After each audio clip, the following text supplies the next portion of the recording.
ब्रह्मा जी बोले, हे नारद, महेश्वर के वचन को आदरपूर्वक सुनकर वीरभद्र अत्यंत संतुष्ट हुए। उन्होंने महेश्वर को प्रणाम किया। इसके बाद त्रिशूलधारी देवाधिदेव की आज्ञा को शिरोधार्य करके वीरभद्र शीघ्र ही दक्ष के यज्ञ की ओर चल पड़े। भगवान शिव ने उनके साथ प्रल्याग्नि के समान करोड़ों महावीर गणों को केवल शोभा के लिए भेज दिया। वे शक्तिशाली और वीर गण वीरभद्र के आगे पीछे चल रहे थे। कौतूहल करते हुए वीरभद्र के साथ जो लाखों गण थे, वे सभी शिव के पार्षद थे और रुद्र के समान बलशाली थे। महात्मा वीरभद्र शिव के समान वेशभूषा धारण किए हुए थे। वे एक रथ पर आरूढ़ होकर अपनी सेना के साथ चल रहे थे। उनकी 1000 भुजाएं थीं और उनके शरीर पर नागराज लिपटे हुए थे। उनका रूप अत्यंत प्रबल और भयंकर प्रतीत हो रहा था। उनका रथ 8 लाख हाथ लंबा और चौड़ा था। उसमें 10,000 सिंह जुटे हुए थे, जो पूरी शक्ति के साथ उसे खींच रहे थे। इसके अतिरिक्त अनेक प्रबल सिंह, शार्दूल, मगर, मत्स्य और हजारों हाथी उनके पार्श्व में रक्षक के रूप में चल रहे थे। जब वीरभद्र ने दक्ष के विनाश के लिए प्रस्थान किया, तब कल्पवृक्षों से पुष्पवर्षा होने लगी। शिवजी के कार्य में तत्पर वीरभद्र की गणों ने स्तुति की और उस यात्रा के उत्सव में कौतुक करने लगे। उसी समय काली, कात्यायनी, ईशानी, चामुंडा, मुंडमर्दिनी, भद्रकाली, भद्रा, त्वरिता और वैष्णवी, ये 9 दुर्गाएं तथा सभी भूतगण महाकाली के साथ दक्ष का विनाश करने के लिए चल पड़ी। शिव की आज्ञा का पालन करते हुए डाकिनी, शाकिनी, भूत, प्रमथ, गुह्यक, कूष्मांड, परपट, चटक, ब्रह्मराक्षस, भैरव और क्षेत्रपाल आदि वीर तुरंत दक्ष के यज्ञ का विनाश करने के लिए चल दिए। इसी प्रकार 64 गणों के साथ योगिनियों का मंडल भी सहसा क्रोधित होकर दक्षयज्ञ के विनाश के लिए निकल पड़ा। हे नारद, उन सभी गणों के धैर्यवान और महाबली मुख्य गणों की संख्या को सुनो। शंकुकर्ण नामक गणेश्वर 10 करोड़ गणों के साथ, केकराक्ष 10 करोड़ गणों के साथ और विकृत 8 करोड़ गणों के साथ दक्ष के यज्ञ की ओर प्रस्थान कर गए।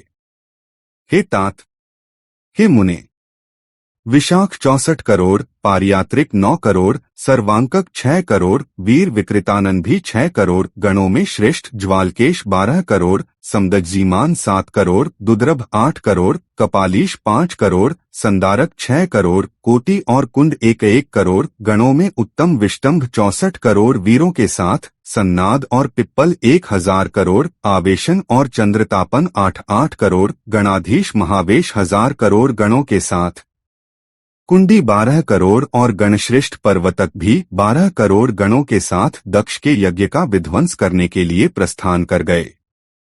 काल, कालक और महाकाल 100-100 करोड़ गणों को साथ लेकर दक्ष के यज्ञ की ओर बढ़े। हे तात, अग्निकृत 100 करोड़, अग्निमुख 1 करोड़, आदित्य मूर्धा और घनावह 1-1 करोड़, सन्नाह 100 करोड़, गण कुमुद 1 करोड़, गणेश्वर अमोघ और कोकिल 1-1 करोड़ और गणाधीश काष्ठागूढ़, सुकेशी, वृषभ और सुमंत्रक 64 करोड़ गणों के साथ प्रस्थान कर गए।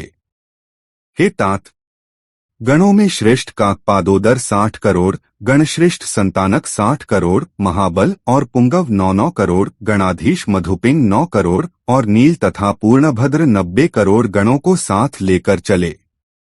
गणराज चतुर्वक्त्र 100 करोड़ गणों के साथ प्रस्थान कर गए। हे मुने, गणेश्वर विरूपाक्ष, तालकेतु, षडास्य और पंचास्य 64 करोड़ गणों के साथ चले। संवर्तक, स्वयं प्रभु कुलीश, लोकांतक, दीप्तात्मा, दैत्यांतक और शिव के परम प्रिय गण भृंगी, ऋटि, अश्नि 64 करोड़ गणों के साथ प्रस्थान कर गए। भालक और सहस्रक भी उनके साथ थे। महावीर और वीरेश्वर वीरभद्र भी शिवजी की आज्ञा से 20 सैकड़ों और हजारों करोड़ गणों से घिरे हुए वहां पहुंचे।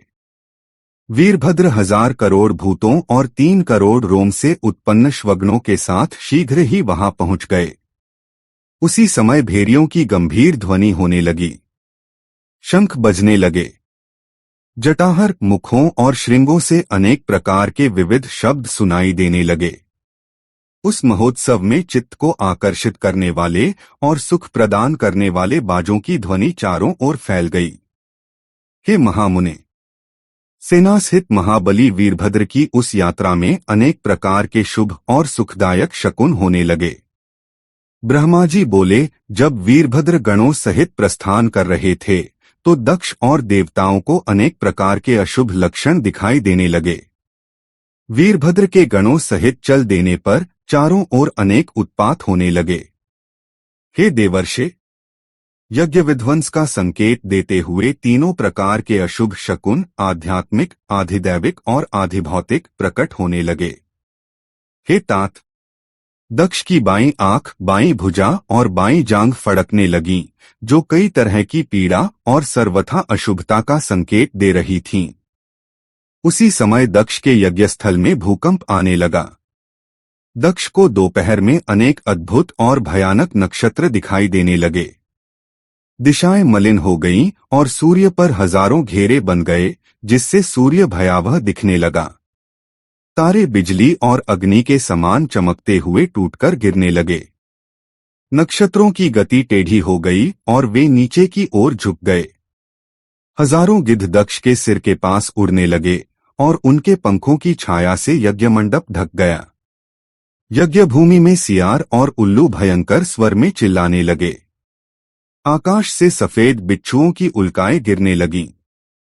धूल भरी आंधियां चलने लगीं और चक्रवात की गति से हिलकर टिड्डियां चारों ओर फैलने लगीं। दक्ष ने देवताओं के साथ जिस अद्भुत और विशाल यज्ञमंडप का निर्माण किया था, उसे वायु ने ऊपर उठा दिया। दक्ष सहित सभी लोग रक्त वमन करने लगे और मांस के टुकड़े बार बार उगलने लगे। सभी लोग हवा के झोंकों से कांपते हुए दीपक की लौ की तरह डगमगाने लगे और घायल प्राणियों की भांति व्याकुल हो उठे।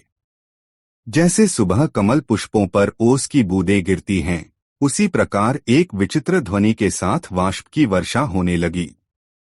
जैसे रात्रि में कमल और दिन में कुमुद बंद हो जाते हैं, उसी प्रकार दक्ष और उनके साथियों की विशाल आंखें भी अचानक बंद हो गईं। आकाश से रक्त की वर्षा होने लगी। दिशाएं अंधकार से ढक गईं और सभी प्राणी भयभीत होकर दिशाओं में उत्पन्न गर्मी और दाह को महसूस करने लगे। हे मुने, जब विष्णु सहित अन्य देवताओं ने इस प्रकार के भयंकर उत्पात देखे तो वे अत्यधिक भयभीत हो गए।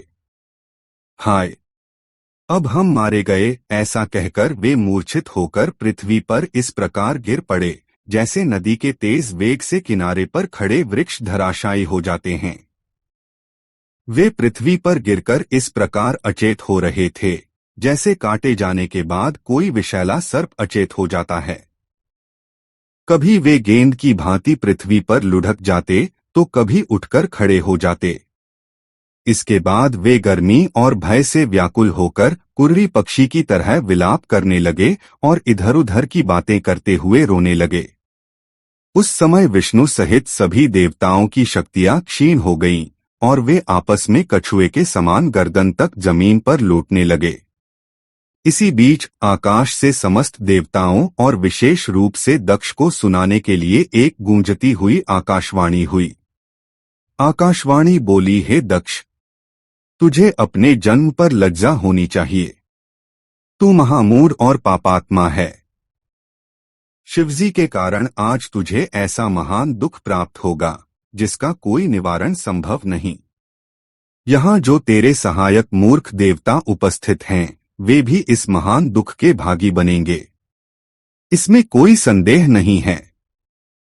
ब्रह्मा जी बोले, हे मुने, उस आकाशवाणी को सुनकर और भयंकर उपद्रवों को देखकर दक्ष तथा अन्य देवता अत्यंत भयभीत हो गए। उस समय दक्ष मन ही मन अत्यधिक व्याकुल होकर कांपने लगे और अपने प्रभु लक्ष्मीपति भगवान विष्णु की शरण में चले गए।